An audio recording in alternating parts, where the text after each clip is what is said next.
السلام علیکم ورحمۃ اللہ وبرکاتہ.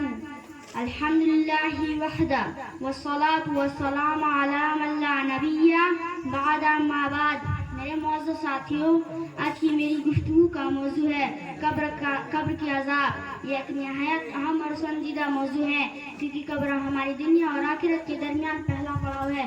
حضرت محمد صلی اللہ علیہ وسلم نے فرمایا قبر آخرت کی پہلی منزل ہے. اگر یہ آسان ہے کوئی تاریخ مراحل بھی آسان ہوں گے، اگر یہ مشکل ہے کوئی تاریخ مراحل اور زیادہ سخت ہوں گے.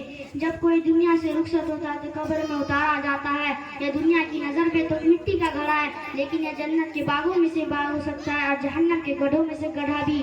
حدیث شریف میں آتا ہے کہ جب میت کو دفنایا جاتا ہے تو اس کے پاس دو فرشتے منکر اور نکیر آتے ہیں. وہ تین بنیادی سوال کرتے ہیں: تیرا رب کون ہے؟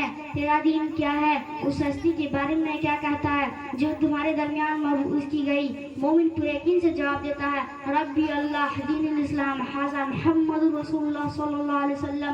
لیکن کافی اور فاسق زبان سے کچھ نہیں کہہ پاتے. وہ صرف کہتے ہیں افسوس مجھے کچھ معلوم نہیں. قبر کے عذاب کے کئی اسباب حدیث میں بیان میں: نماز کو ہلکا سمجھنا، چھوڑ دینا، پاکی و طہارت اہتمام نہ کرنا، خاص طور پر پیشاب کے چیٹوں سے بچاؤ نہ کرنا، ظلم، چغلی اور خیانت. رسول اللہ صلی اللہ علیہ وسلم ایک قبرستان کے پاس سے گزرے اور فرمایا یہ دونوں قبر والے عذاب میں مبتلا ہے اور عذاب کسی بڑے ظلموں پر نہیں بلکہ ایک پیشاب کی چیٹوں سے نہ بچتا تھا، دوسرا چغلی کیا کرتا تھا. جو اللہ اس کے رسول محمد صلی اللہ علیہ وسلم کی اطاعت کرتا ہے قبر اس کے لیے راحت و سکون کا مقام بن جاتی ہے. فرشتے اس کے پاس آ کر کہتے ہیں سو جاؤ اس دلہن کی طرح جسے کو جگانے والا نہ ہو. اس کی قبر کو صدا کر دی جاتی ہے، جنت کی خوشبو آتی ہے. ذرا سوچے اسے ایک طالب علم امتحان دیتا ہے، جس نے تیاری کی اس کے امتحان کے دن اطمینان ہوتا ہے اور جس نے پڑھائی نہ کی وہ سخت پریشانی میں ہوتا ہے. بالکل یہی حال قبر میں ہوگا. دنیا ہمارا امتحان ہے، قبر نتیجے کا پہلا مرحلہ.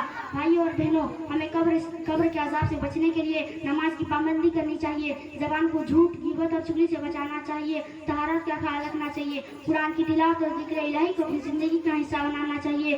رسول اللہ صلی اللہ علیہ وسلم نے دعا سکھائی: اللہم انی اعوذ بک من عذاب القبر ومن عذاب النار. اللہ میں تیری پناہ مانگتا ہوں قبر کے عذاب سے اور جہنم کے عذاب سے. لہٰذا ہمیں اپنی زندگی کو اقلیت کے لیے گزارنا چاہیے. یاد رکھیے قبر اندری جگہ اور نماز ہوتی نہ باپ نہ اولاد نہ دولت، صرف ہمارے اعمال ہمارے ساتھ ہوں گے. اللہ تعالیٰ ہمیں قبر کے عذاب سے محفوظ رکھے، ہماری قبر کو جنت کا باغ بنا دے. آمین. السلام علیکم. آمین آمین. بہت اچھا، ماشاء اللہ.